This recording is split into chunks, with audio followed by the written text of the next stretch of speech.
Gue bakal ceritain tentang salah satu cerita yang gue dapat tentang kejadian mistis di malam Jumat Kliwon. Jadi ada di desa, salah satu di daerah Jawa Tengah gitu. Daerahnya tuh, ya gue nggak bisa sebutin apa ya. Kayak ada warung makan gitu Bi. Nah, kita nyebutnya kayak warteg lah biasanya. Kanan kirinya ini lahan kosong. Nah, si warteg ini tuh berdiri di jalanan yang rada nggak gitu gede gitu. Tapi sering dilewatin orang.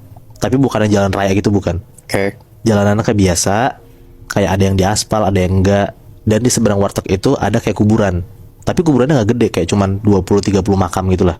Kayak cuman warga-warga sana aja dimakamin di sana. Nah, warung ini buka 24 jam. Kecuali Kamis malam sampai Jumat dini hari. Jadi kayak di waktu itu, warung itu tutup jam 11 malam sampai jam 4 pagi. Jumat paginya subuh baru buka lagi. Orang-orang desa sana tuh ya emang suka makan di sana. Karena yang pertama kan bukanya sampai pagi. Terus juga banyak orang yang pulang malam habis kerja makan di sana. Yang habis ngeronda juga makan di sana. Jadi emang warung ini terkenal lah di desa itu tuh, terkenal banget kalau misalnya tuh enak makanannya. Dan jadi pilihan orang-orang buat makan di dini hari gitu kan? Iya, bener Bi. Iya, iya. Nah, di tahun 2013-an ada satu keluarga, suami istri dan anaknya umur 20-an tahun lah.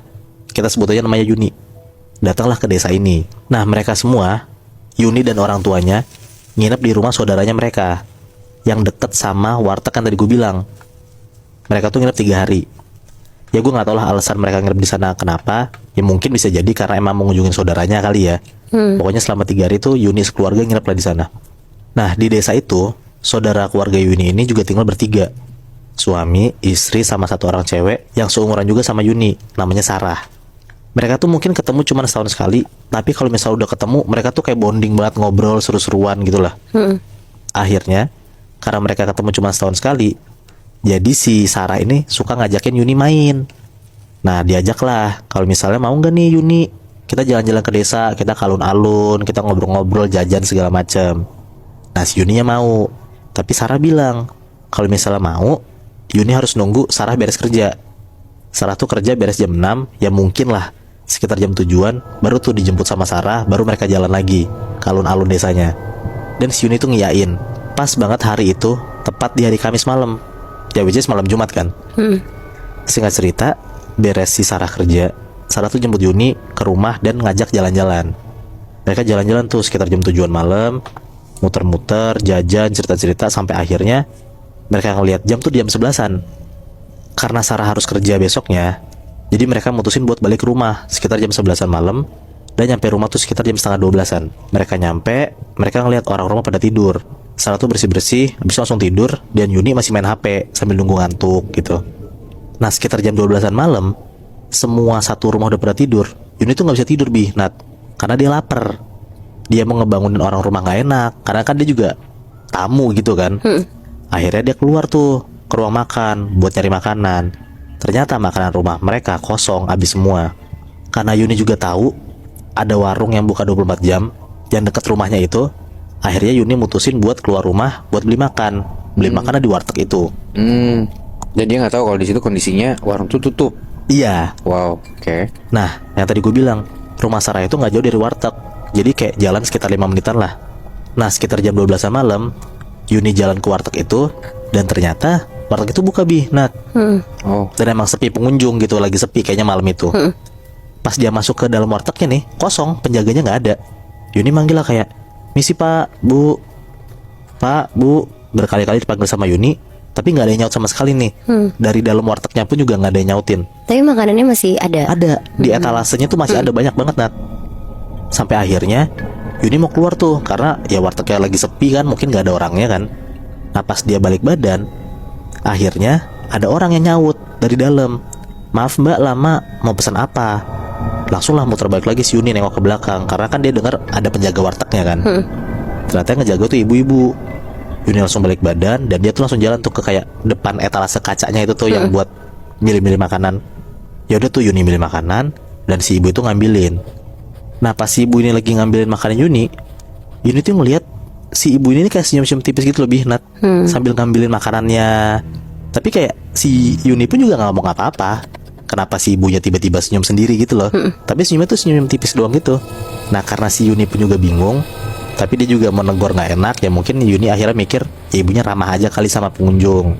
Iya. Akhirnya dia juga gak mikir apa-apa tuh si Yuni.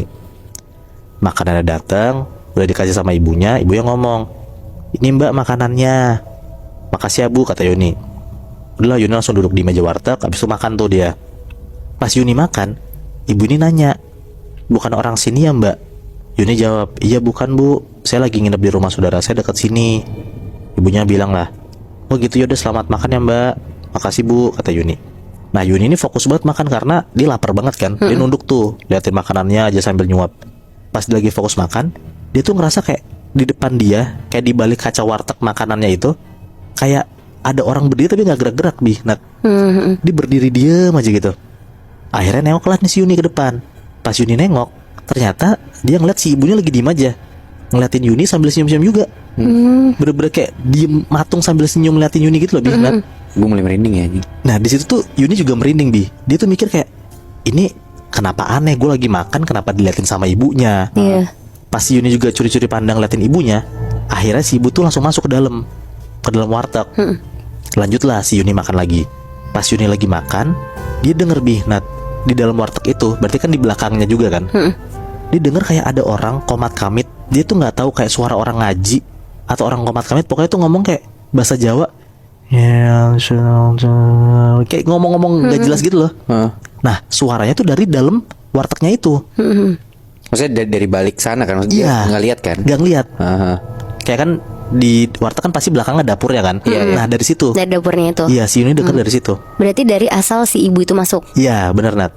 Seketika Yuni tuh langsung nengok lah ke arah belakang warteg itu. Dia tuh kayak celingak-celinguk nyari kayak, itu suara apa, sumber suara itu dari mana gitu. Nah pas dia lagi nengok-nengok ke arah dapur warteg itu, tiba-tiba Bi, Nat, dari balik etalase kaca makanan itu, si Yuni ngeliat ada sundel bolong berdiri gede banget. Duh. Langsung nongol tiba-tiba gitu loh. Pas lagi berdiri, si sundel bolong ini ngomong kayak, "Enak mbak makanannya." Idi. Di situ tuh Yuni langsung bangun, dia tuh langsung lari keluar warteg dan dia tuh udah gak mikirin soal bayar membayar lah. Karena dia ngeliat depan mata dia ada sundel bolong gede banget gitu loh. Pas dia keluar warteg, yang tadi gue bilang di seberang warteg itu kan ada kuburan kan. Dia nengok lah ke arah kuburannya. Pas dia nengok ke arah kuburannya, dia tuh ngeliat kayak banyak banget pocong berdiri di depan kuburan itu. Oh shit. Jadi kayak di dalam wartegnya dia ngeliat ada sundel bolong, di depan warteg itu pun juga dia ngeliat ada pocong berdiri banyak banget. Si Yuni tuh makin ketakutan. Dia tuh lari kenceng banget, sekencang-kencang sambil nangis. Dan akhirnya dia nyampe tuh ke rumahnya. Sampai di rumah, Yuni tuh langsung bangunin orang rumah sambil nangis. Dia tuh udah gak mikirin lah ngeganggu atau enggak, dia takut banget soalnya. Semua orang langsung bangun tuh, dan mereka nanya lah kayak, "Yuni kenapa tiba-tiba nangis?" Akhirnya Yuni cerita kejadian tadi yang soal di warteg itu. Keluarga Sarah tuh bener-bener syok banget Bihnat. Karena seharusnya warteg itu kan tutup jam 11 sampai 4 pagi. Dan ini pun juga malam Jumat gitu loh. Dan salahnya juga Sarah tuh belum bilang ke Yuni kalau misalnya setiap malam Jumat warteg itu tutup. Oh iya. Pas dilihat tanggalan juga ternyata malam Jumat itu adalah malam Jumat Kliwon. Walau udah masuk dini hari Jumat ya, tapi kan tetap aja kejadian itu kan terjadi beberapa menit sebelum Kamis tuh berhenti gitu loh, sebelum Kamis tuh lewat kan. Iya. Akhirnya keluarga Sarah ngebantuin Yuni kayak ngebaca-bacain doa segala macem. Pas lagi dibaca-bacain doa sama keluarga Sarah, Yuni tuh langsung muntah. Yang keluar dari muntahnya Yuni itu tuh kayak kecoa, Ih. kelabang, rumput. Pokoknya tuh hal-hal yang ngejijik gitu loh Binat. Dari situ akhirnya keluarga Sarah tuh mikir kayak, ini warteg kayaknya pakai ilmu goib yang emang mengharuskan mereka untuk tutup di malam Jumat. Dan mungkin bisa jadi pas banget Yuni kan bukan orang sana kan. Jadi dia kasarannya dalam tanda kutip ya, jadi kayak tumbal warteg itu yang lagi ngelakuin ritual di malam Jumat. Tapi Yuni berani banget ya mau hitungannya. Tengah malam dia jalan ke warteg itu. Maksudnya kalau gue jadi dia kayak gue gak akan kayak gitu deh, selapar-laparnya gue ya. Gue juga mikir kayak gitu sih Nat. Tapi mungkin kayak dia mikir ya ada warteg buka dan deket juga gitu kan. Makanya dia mungkin gak mikir akan ada hal-hal mistis kayak gitu.